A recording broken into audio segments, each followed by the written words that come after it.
सबसे पहला सवाल मेरा आपसे इसलिए है कि आप समझते हैं सभी चीजों को, वाइल्ड लाइफ एक्सपर्ट हैं। ये बताइए जो वहां पर अवैध निर्माण किया गया है उसके लिए कौन जिम्मेदार है, किन लोगों पर एक्शन होना चाहिए, और क्या किसी ने जानबूझकर अनदेखी की इसलिए वहां निर्माण हुआ है मज़ारों का?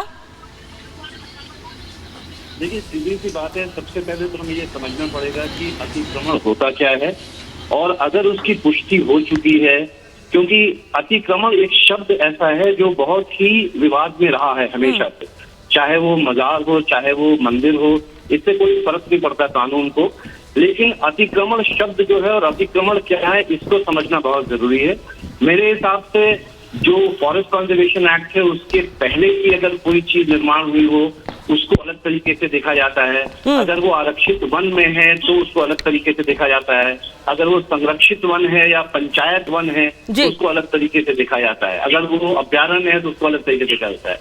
तो मेरे हिसाब से जब तक आप इसकी पुष्टि ना करें कि वो अतिक्रमण है और किस तरह का अतिक्रमण है, तब तक कोई भी एक्शन इलीगल माना जाएगा।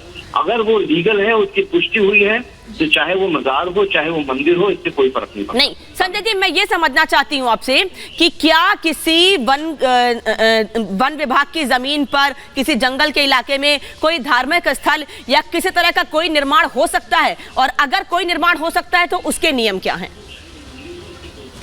देखिए, बहुत सिंपल सा फॉरेस्ट कंजर्वेशन एक्ट ये कहता है कि कोई भी आप अगर नॉन फॉरेस्ट्री एक्टिविटी करते हैं तो उसके लिए केंद्र सरकार से आपको अनुमति की जरूरत होती है।